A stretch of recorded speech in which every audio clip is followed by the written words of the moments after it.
my talk. Here we go. How he said he living life as a gringo. Where you question where you fit in every time you mingle. They say you do this with not enough that. My rapping is really bad. This life as a gringo. Yes, hello and welcome to another episode of Life as a Gringo. I am Dramos, of course.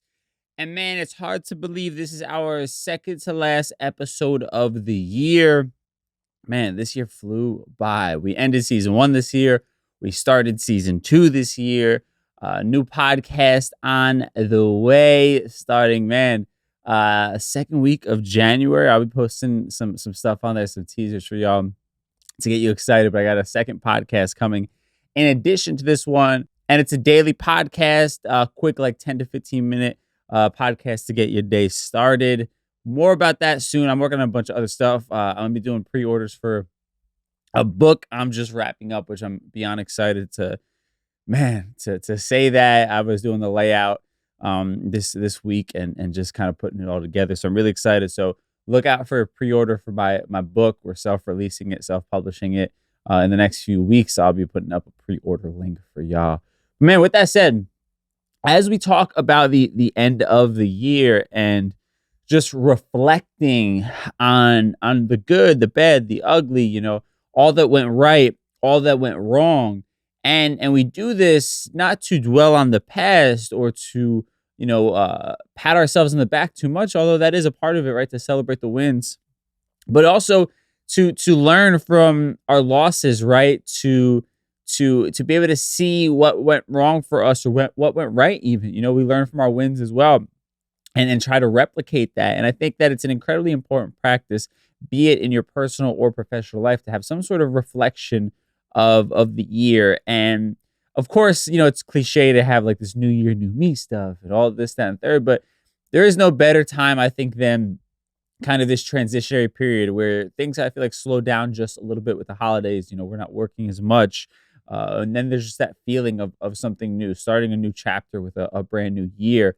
So I wanted to do an episode kind of reflecting on some of the biggest lessons from this last year, some of these new approaches that I think, I've taken and that hopefully maybe can help inspire some of you to maybe take some I don't know, an audit of your life and figure out what's working, what isn't working. So I found this really, really dope article from developgoodhabits.com, and it's called 25 End of Year Questions to Review Your 2022 Year.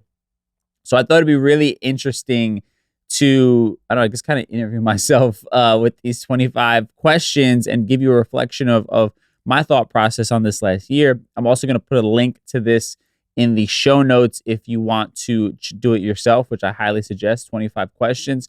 And yeah, I just think it's a great practice to hold yourself accountable and also for setting goals and just getting clear on what exactly it is that you want and where you are in your life right now. So before I get into the questions, let's kind of talk about this practice of reflection and why it is so important, especially when we talk about the end of a year. And we'll do that in a segment we call For the People in the Back. Say it louder for the people in the back.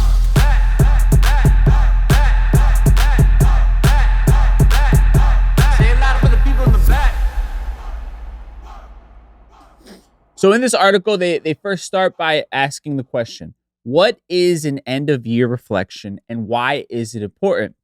And they say, quote, "It's easy to feel excited for a fresh start to a new year. A clean slate is upon you and you have the best intentions to work hard towards your goals. But in the midst of thinking about what the future potentially holds, it's important to reflect upon both the good and bad experiences that have shaped the person you are today. Taking the time to absorb the opportunities and lessons from the past year can help you learn what to do or not do to be successful in the future." I'm going to pause real quick there because that's kind of something I was touching on at the very top of the show, talking about the idea of absorbing the opportunities and lessons that you got from this last year and seeing what it is that you can learn from them, right? I just think our lives go by so quickly. The days pass by so fast, right? And time is just constantly fleeting. And it's easy to just kind of get caught up in the whirlwind of life itself, right?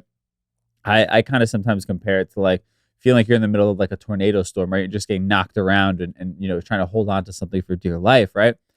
And I think that in the midst of that, we oftentimes sort of see the writing in the tea leaves, right? We don't get to, have that sort of time with ourselves to really take note of what's working and what's not working, right? It's kind of like when you have a job and they have like an end of year review and they talk about, all the great things you've done at the job, things that they think you could improve upon. All of this is just to bring awareness to yourself, right? And I think self-awareness is so incredibly important, especially if you are setting goals and you're highly motivated.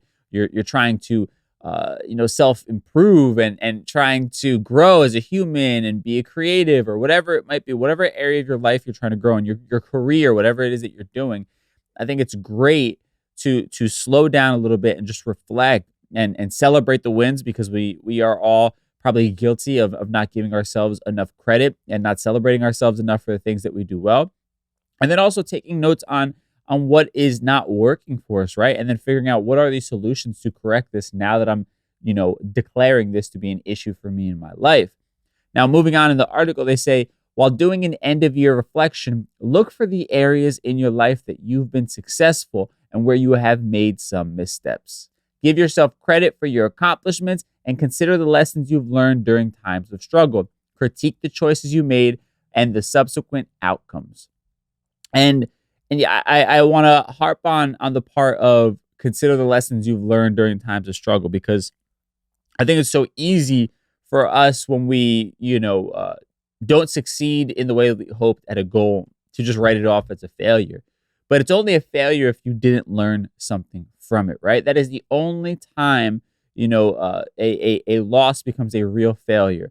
You're going to inevitably have a lot of misses when you're taking a bunch of swings in life, and that's okay. That's by design. The greatest entrepreneurs are usually, wearing that title because they just kept taking enough risks until something worked, right? They kept throwing their name in the hat enough times until it was called, and each time that they quote unquote failed, they figured out the lesson that was to be learned there. How can they improve their approach, from this quote unquote failure, right? And that's what it's talking about here is, not sitting here dwelling on your failures, not beating yourself up, but instead of reflecting on what about them didn't work. What lesson can be learned that you can apply towards your next project, your next goal, your next endeavor. And that's incredibly important. And again, like I mentioned also, the idea of celebrating those wins. Sometimes we need that little pick-me-up to keep us moving, and we have to sometimes be that person for ourselves who pats ourselves on the back and tells us, you are doing great, keep on going. Now, pushing further into the article, the last thing they say is, without considering the happenings of the past year, you're putting yourself at risk of repeating your mistakes or not recognizing where you could make improvements in your life. You may also lose out on the opportunity to acknowledge the progress you've made over the past year in your personal and professional life, and doing so can certainly be motivating to keep up the hard work.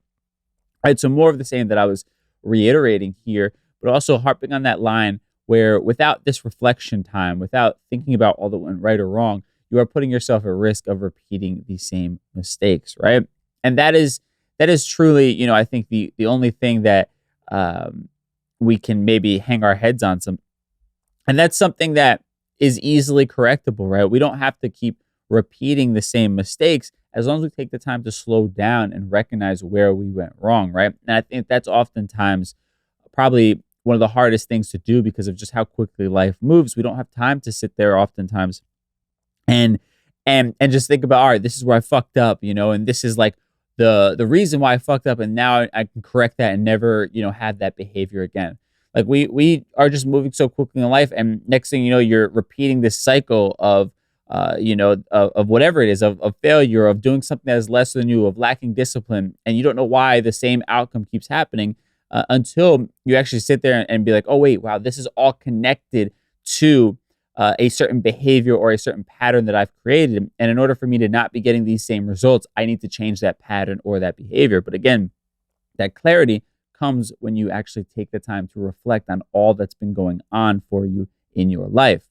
Now, with that in mind, I want to go to the Mi Gente segment of today's show, and I'm going to give you my answers to these 25 end of year reflection questions to review the last year. Again, I'll put them in the show notes so you can do them for yourself as well. With that said, let's get into it.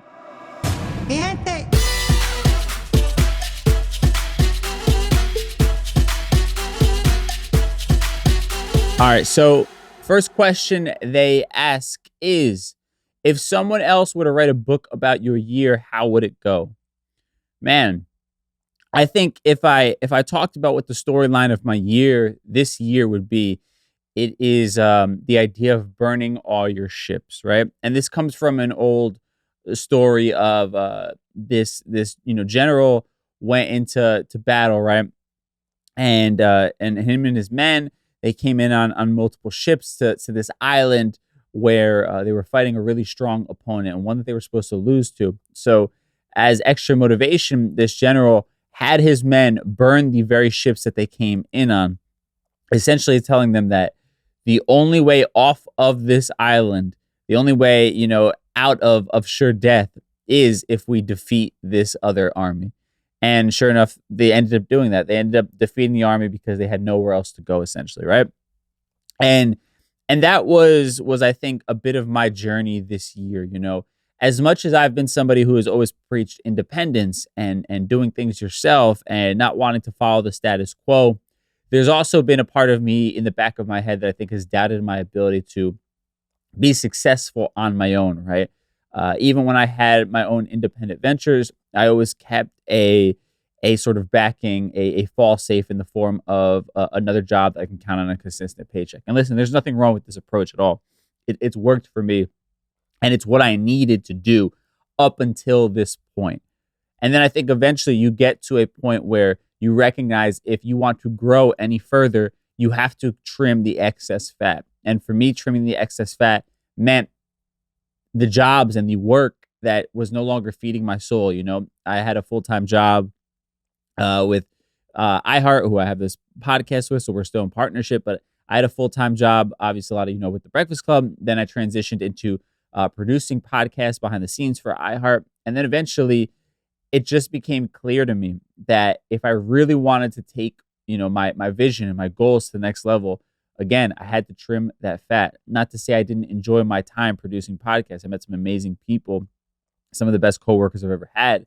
But it was clear to me that I was at the point in my life where I was at a crossroads and it was time to, quote unquote, shit or get off the pot, right? And that's what this year was for me. I went completely self-employed, and bet on myself. Everything that came in this year was a result of what I decided to build. I had no surefire paychecks coming in. I had to work for and create opportunities. So for me, this year was all about burning my ships. And with that in mind, the craziest part is I just started doing the math in my head as we're getting ready into tax season next month. This year was actually my most profitable year to date. So I made the most money this last year than I made ever when I had a full-time job and I was doing all of these things consistently and playing it safe. So I think it's just a testament. I don't say it to be braggadocious. I think it's just a testament to the idea of betting on yourself, but also being self-aware enough to know when it is time to kind of go hardcore like that, and when it might be time to kind of walk that fine line of half in the world of independence and living your dreams, half in the world of keeping some sort of stability. And I can't tell you when is the right time to jump. I just know for me, it eventually became very clear that I was just hitting up against the wall and something had to go, and I refused to let that be my dreams. And thank God I didn't, give up on my dreams, because again, this has been my most fulfilling year personally. But again, even if you just are a numbers, dollars and cents type of person, my most profitable one. And it's my first year of full self-employment. Now let's see. What surprised you about this year is the second question. I think for me, the most surprising thing about this year is how much work I still have to do. And I don't mean necessarily in like career sense or to-do list, even though there's a ton of shit that are running through my head right now. I think personal growth wise, right? Because I've done a ton of work on myself, and I feel like I came into this year pretty confident of the person I wanted to be, and feel like I had done a lot of that work to become that person, only to be reminded that the work never stops, the work never ends. There's always something about yourself to be learned, to tweak, to try and optimize, to become better in your relationships with people, and how you approach life, and your views and your goals, and all of the above. I recognize that I still have a lot of work to do, and that's more so probably on a personal level, as far as my relationships and how I interact with those around me and my loved ones.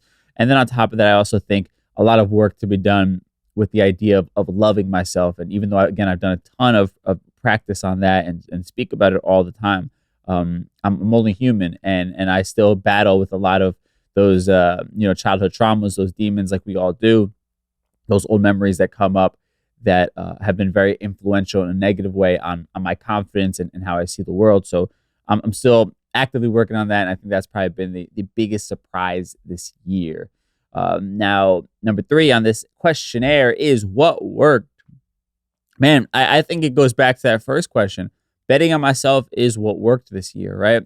And having that confidence in myself, to recognize the fact that anytime I've ever wanted something, anytime I've had a vision for my life, or anytime, quite honestly, I've been put in a hard place, particularly I'm talking about financially, I've always figured out a way to get around it, to make it work, to keep treading water, to not drown, right? And towards the end of this year, I began reminding myself of that.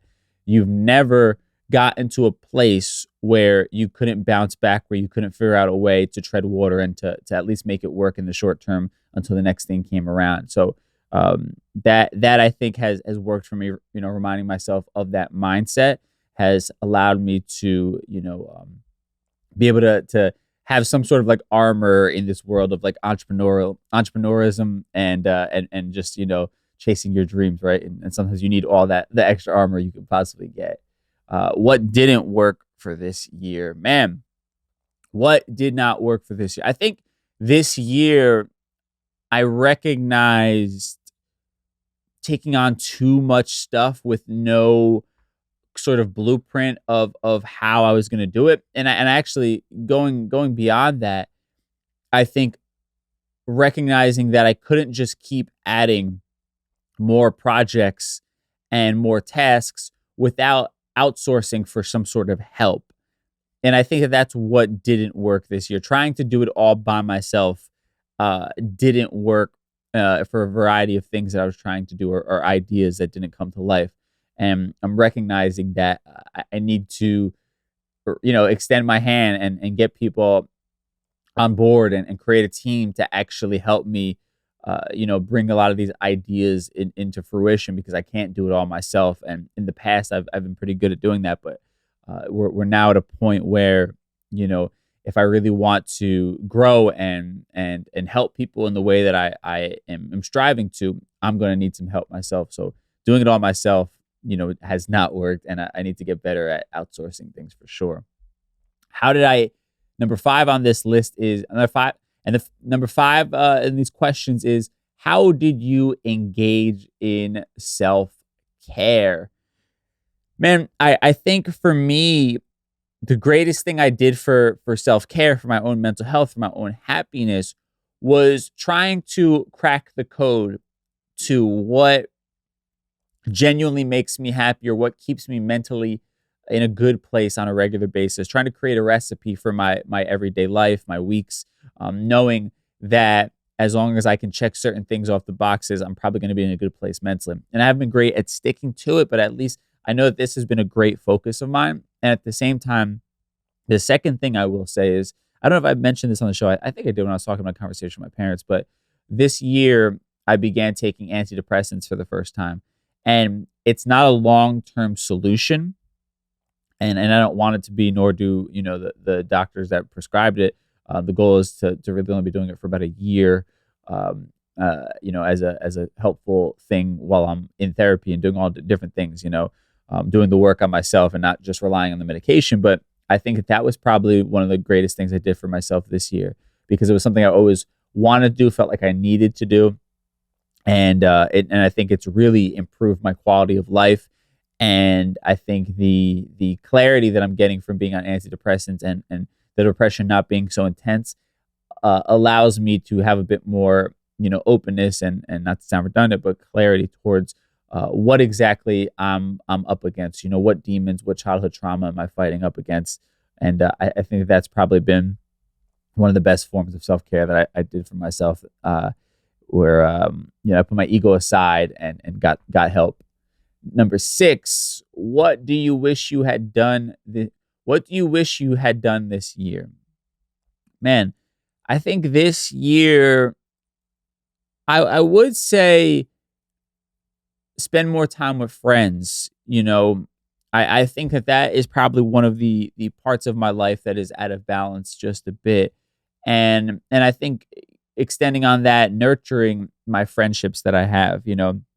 I've been in this mindset for years now, of work now so you can enjoy it later. And I think I recognize the flaws in that.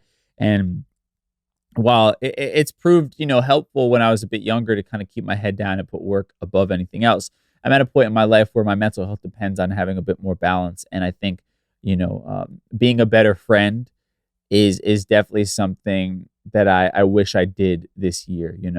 I started doing it towards the end of the summer and reached out to a couple of my really close friends that I grew up with, and we kind of had a little bit of a reunion at my house and barbecued and stuff like that.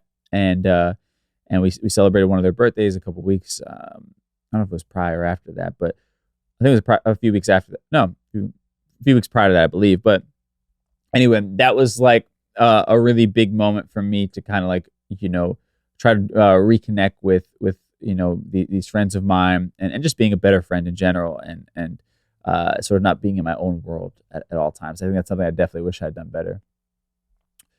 Number 7, what bad habit did you drop? Man, what bad habit did I drop this year?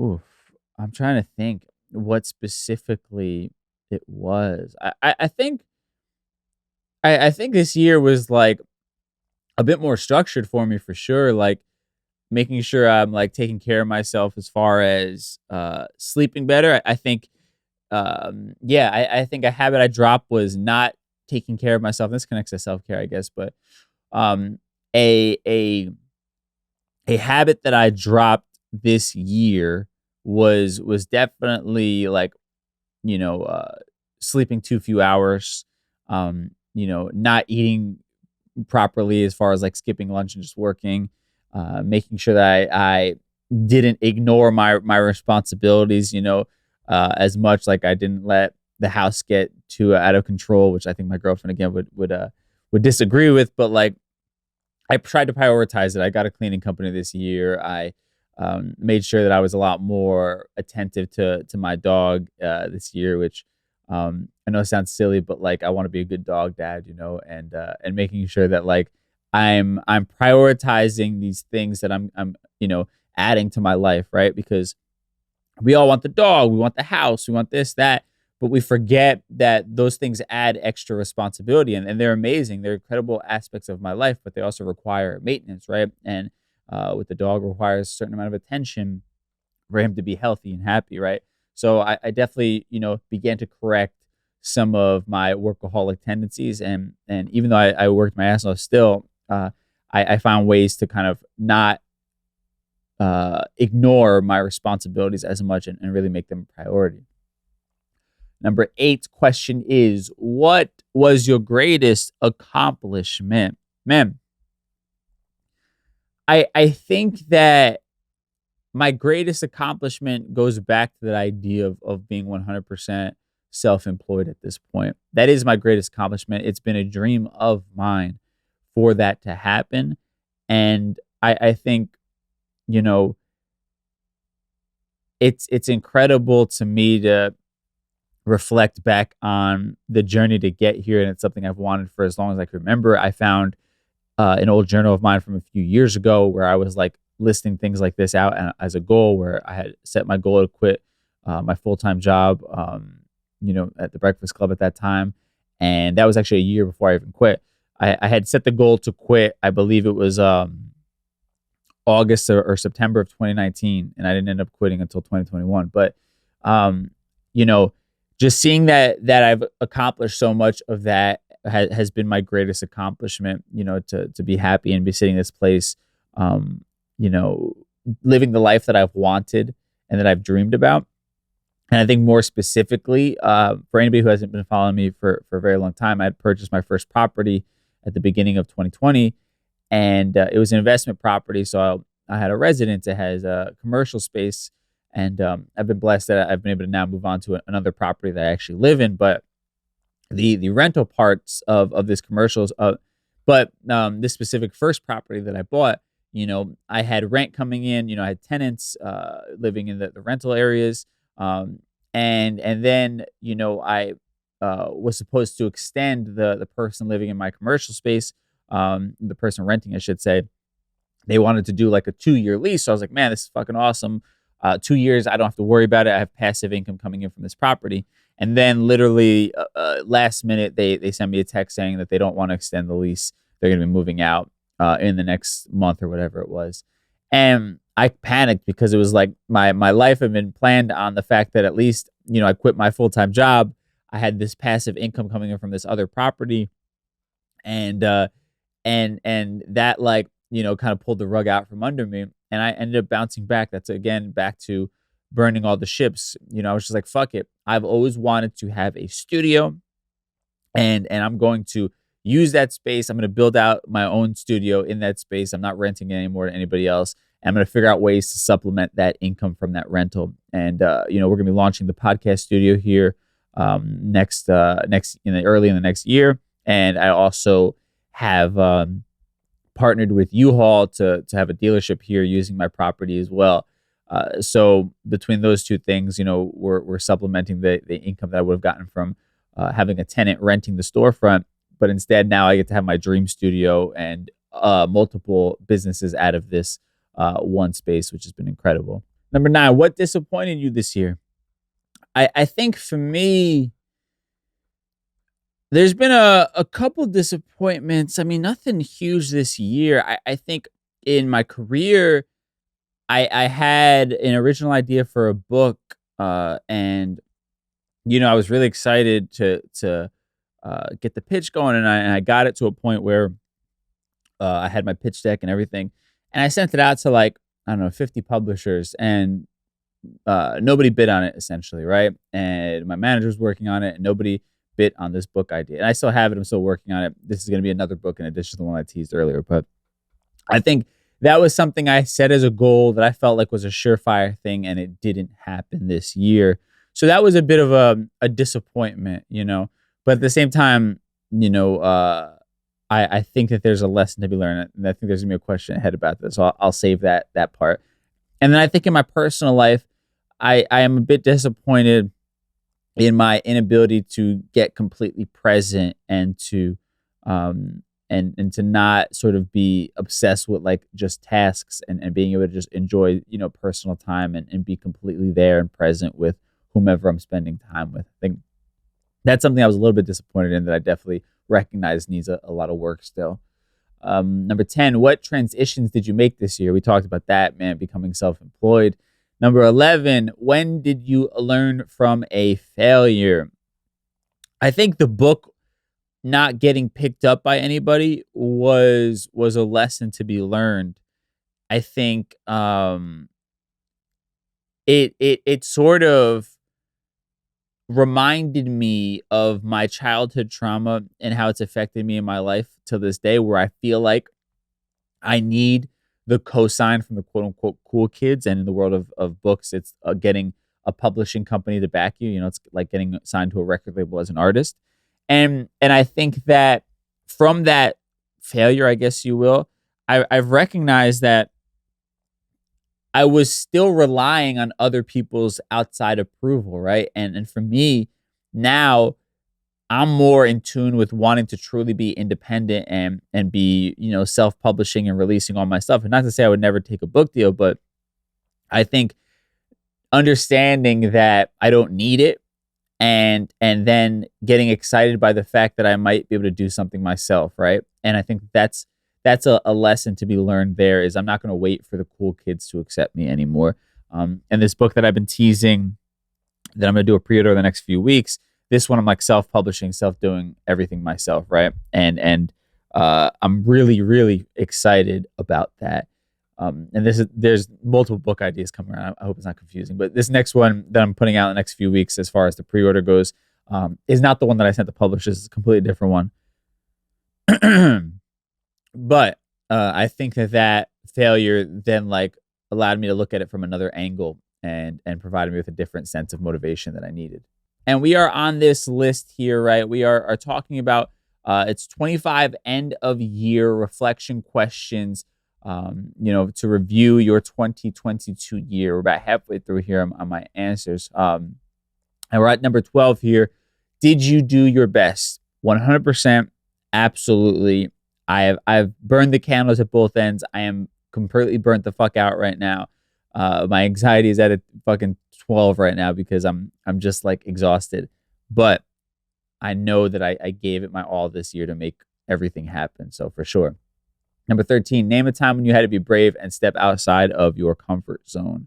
Man, ironically enough, I have always hated public speaking, or not hated it. I've always loved the idea of it. I've always been very nervous about it. And like I would shake, my voice would crack. I always was really scared presenting in front of people. And this year, I really wanted to get into speaking engagements and presenting, and that was something completely outside of my comfort zone. It scared the fuck out of me, but I pushed myself to do it, and I did a few speaking engagements over this last year, and they were amazing. I feel great about them, and I got great responses from it. And I definitely had to be brave and step outside of my comfort zone to do them. And I'm so happy that I did. Dramos.com, you want to book me for your next speaking engagement. Number 14, what did you spend too much energy or time on?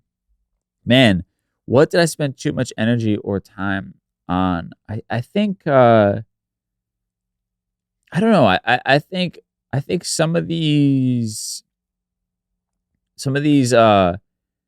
old ideas about myself, right? Some of these limiting beliefs probably took a bit too much of my energy this year, and years past in general. And I think this year probably it's been the least amount, but I would probably say still those limiting beliefs that I fight, probably I spent too much time on them.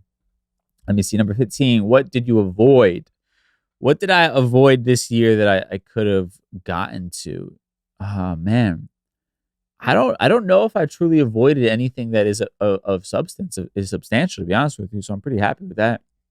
Number 16, who were your major supporters this year? Man, my girlfriend, first and foremost, is my number one fan. Always, she's incredible. My parents have been really amazing in just sharing how proud they are of me, and really just reminding me of how far I've come, which has been a beautiful, beautiful thing.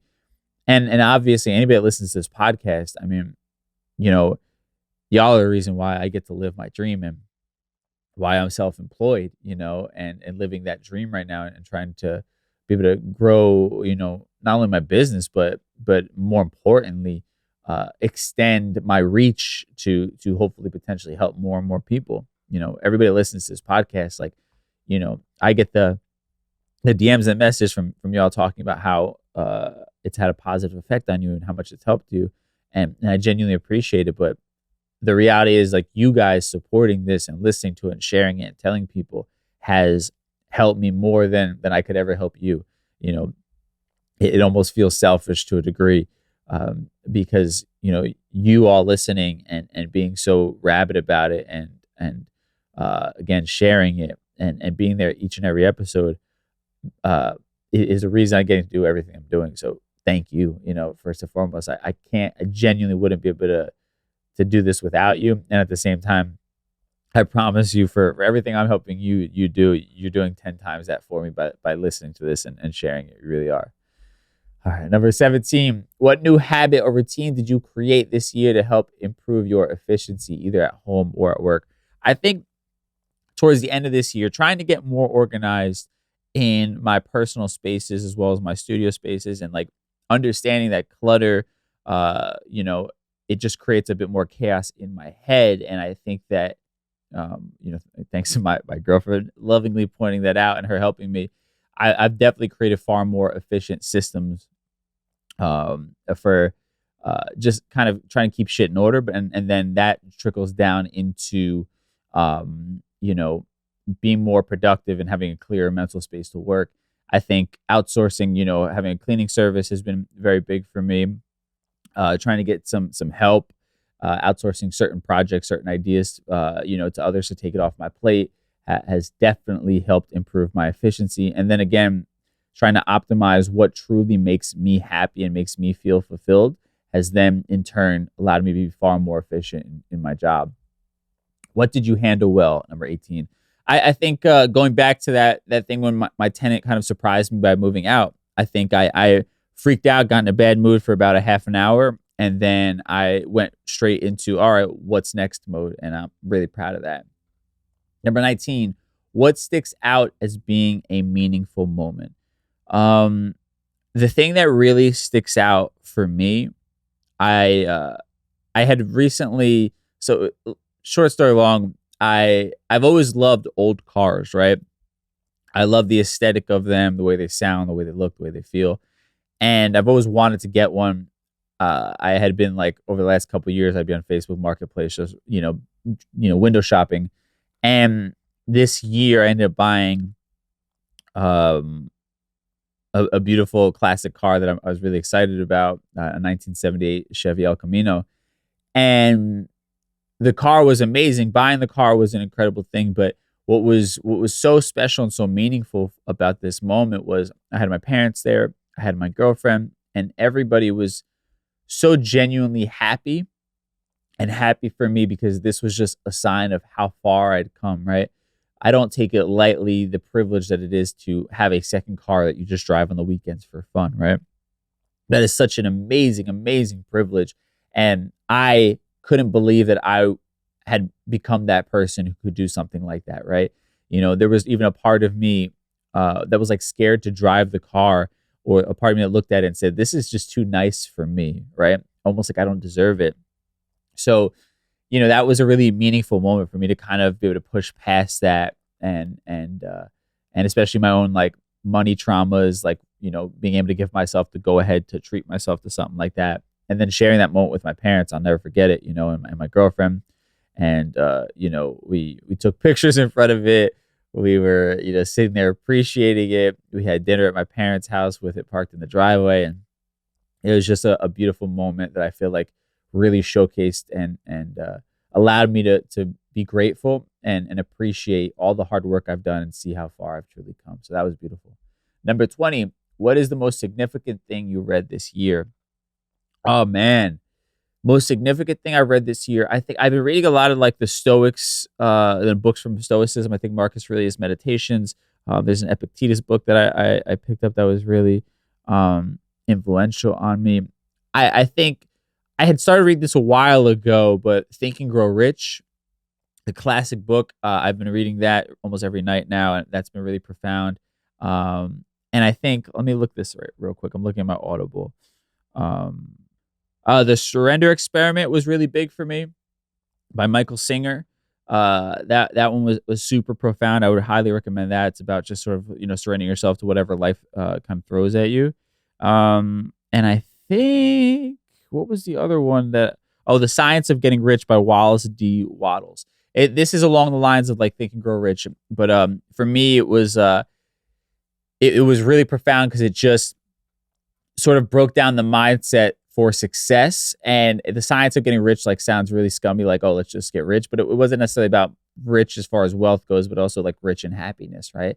And that was really profound for me. I think I read that book twice. It's a short read, short Audible recording as well, if you want to check that out. And it just really, I think, gave me a different perspective to the world, and I think has been something I'm taking with me. And I'm actually probably gonna, before the year ends, I'm gonna listen to it again. Number 21, what are you grateful for? Man, I'm just I'm grateful for everything, to be honest with you. I'm grateful for the man, it's not just one thing. I'm just grateful for the life that I've built. And I think if I can pat myself on the back, I'm grateful for my discipline and my tenacity. And I'm grateful for the fact that I didn't allow myself to give up as many times as I wanted to, as close as I was oftentimes. I'm grateful for the fact that I never gave up, and it's provided me with just a really blessed and, of course, not perfect, because nobody's life is perfect, but an incredible life that I'm just so happy to be living and so grateful for. Number 22, what did you change your mind about? I think politics, to a degree. Not my political views, but I think in the way that I'm approaching the world and the way that I'm recognizing how I want to talk about something that is so touchy for so many people, and not wanting to be somebody who's just another person roasting the other side and trying to find cool clips of me, being able to make fun of people and trying to point out their ignorance. I think I've changed my mind about, I don't want to be that media personality who is just another divisive figure.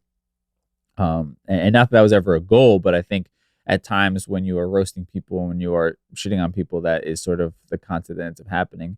But I think for me, I changed my mind about wanting to approach the world of politics with a bit more empathy and challenging myself to be open to having conversations that speak to both sides, and that, again, don't that doesn't change my political views, but I don't want to write people off just because of theirs automatically. And I want to try and appeal to people's rationale and be able to try to get to a place where we can have a conversation somewhere in the middle, even if I'm not literally the one having that conversation. Just showcasing that we can extend a hand and come to a place where we can at least just have civil debates and civil, arguments about what we think is right for our country and the world that we live in. Number 23, what's a cognitive bias you've caught yourself thinking this year? Oh, man. This is like, snap judgments that you jump to. I think that I've caught myself when I'm working with people and they're helping me, I am quick to, whether it be outwardly or internally, shoot their ideas down if it's different than what I had in mind. And I'm trying to catch myself in those moments and become open to it, because oftentimes their ideas, their contributions end up being something better than I even imagined, right? But it's this initial thing of it not being what I envisioned that I sometimes end up becoming a bit reactive, and not lashing out, but I end up not giving them the respect of having their thing heard, and me truly being excited and considering it. It's something I'm being very mindful of, and I think it's just, I don't know, product of feeling like you had to only rely on yourself for so long and work by yourself for so long. That's a bit tough to be, I don't know, super open to people's opinions on the things that you're doing, but it's something I want to be, because I know it makes me better. It makes everything I'm doing better. Number 24, we're getting to the end here. If you could rewind 1 year, what advice would you give yourself knowing what you know now? Man, I can picture where the fuck I was January of this year or December of this year. I was panicked because I was up for this big gig, and I was feeling like, oh my God, if I don't get it, my life is over. And I think the advice that I would give myself is take note of why you want certain things so badly.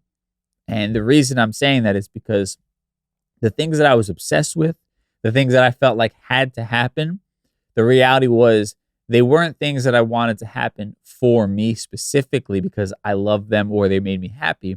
I wanted them to happen because it would be something that I could rub in the face of everybody who doubted me, of all the naysayers. They would be able to see this and undeniably recognize the fact that they were wrong about me, and their critique of my decisions. And that caused me to be obsessed with things that I didn't truly want, and I think waste a lot of time, a lot of energy, and a lot of my sanity on. And I think that's what I would give myself advice on, is get clear on what it is that you really want and put your energy there, and stop focusing on stuff that you think will shut the haters up or impress others. All right, last one, number 25. What is a new skill that you learned this year? Man, hands down, I'm glad they asked this question. It's fucking carpentry and essentially being able to build shit. Like, I built a whole studio by myself, and the only things I got help on was like shit that I couldn't lift by myself, and I had to, direct my dad to help me lifting stuff. But I am somebody who before this year had never used a power tool in their life aside from a drill. And that I had just started using in 2020 or 2021. So I used the saw this time, power saw. I was doing all types of shit here, rigging things in my ceiling. I built a false wall on wheels that has the TV and lights built into it. I built another wall, I have 2 sets that I built out here. That is a new skill. I took an old beat the fuck up vintage desk and brought it back to life, and it looks beautiful in my office. Like, I've learned how to use my hands, and I grew up in a family where my dad was not the handiest person at all, and we would just pay somebody to do things just because he didn't want to deal with it, not because we had it like that. So I'm really proud of myself that I became way more hands-on, and it's actually become something that I really enjoy now, and like is like a really fun hobby for me, like refurbishing things, refinishing things, building stuff, working with wood. And that's definitely a new skill that I learned. I'm really, really proud of. Man, that was really fun for me to reflect on this stuff. I feel like it had me thinking about a lot of different things that I probably wouldn't have recognized, especially that one about like thinking, what would you tell yourself, a year ago? Really, really, really profound stuff. I suggest you guys do these questions for yourself. If you want to read them, it is in the show notes. I'll put the link. With that said, speaking of y'all, I want to get your take on 2022 for our Ask a Gringo segment. Ask a Gringo. I have a question. All right, so for today's question, again, at DJ Dramos on Instagram, I do this for pretty much each and every episode. I'm asking y'all, what was the best or worst thing that happened to you this year? So I got a bunch of responses. I'm going to try to get through a couple real quick. Let's see. The homie at Bren J Life Coaching says, best, I had a healthy baby. Worst, the beginning of the year when my mindset had me thinking I'd failed on myself, my business, and even my family. It was rough. Man, congratulations on the baby. I was on Instagram Live and she hopped on. We got to see the little angel. So congrats on that. So beautiful. And yeah, I know a bit about Brenda's story. She's been like a day one listener. And she left her job to chase after her dreams. It didn't pan out exactly how she had hoped, and there was a lot of guilt and shame around that for her. And again, I think that's that mindset of, it's only a failure if you don't learn something from it, right? And I think that's a beautiful thing that you've come, to a point where you are in a healthy mindset, right? I understand that was the worst part, was beginning your year that way. But I like that it's past tense, thinking that you had failed on yourself and thinking that you had failed, your business and even your family. I think that's a beautiful thing, recognizing that there's no such thing as that. You tried something, it doesn't always work out the way that you had hoped, but that doesn't mean that you are a failure, again, as long as you learn that lesson. So big shout out to you for learning that. At the anime_Whitley Gilbert says, my sister died, but I adopted her daughter, so my pain became a blessing in a way. And man, first and foremost, my condolences to you and your family. Obviously there's nothing I can say that would change the pain from that, but I love the spin that you're putting on it, where you adopted her daughter and that's become a blessing. And I can only imagine, the difficulty of the situation as a whole, especially when children are involved. But I just think that that's probably the healthiest manner to look at things like this, right? When you have a terrible situation where you lose somebody that you love, but you gain something in return, right? And it's not always that way, But specifically for you, I think it sort of is like a real life sort of you know, showcase of you may have lost something, or in this case someone, but what can you take away from it, right? And for you've been able to adopt her daughter. I think in maybe anybody else who has lost someone, you can take with you the memories of them and the good times, and keep those, at the forefront of your mind and on your heart. I know for me this year, I reflected a lot on the loss of my Titi Gladys, who died of cancer a few years ago, and I feel like I never truly processed it. And during Thanksgiving time this year, it really all began to hit me. And yeah, I think being able to share a moment with my family where we celebrated her during Thanksgiving was beautiful for me. And I think that her loss, as devastating as it is, I think that the ability to have her memories at our forefront and the good times, and to have her bringing me and my family together as she did when she was here in the physical. But in this way, her spirit brought us together to connect and bond, I think was a beautiful thing and a beautiful way to kind of view that. That's my own personal anecdote. Again, big shout out to you for, man, crazy part of your life. And I love that more positive spin on it, that you've gotten a blessing in a way as well from it.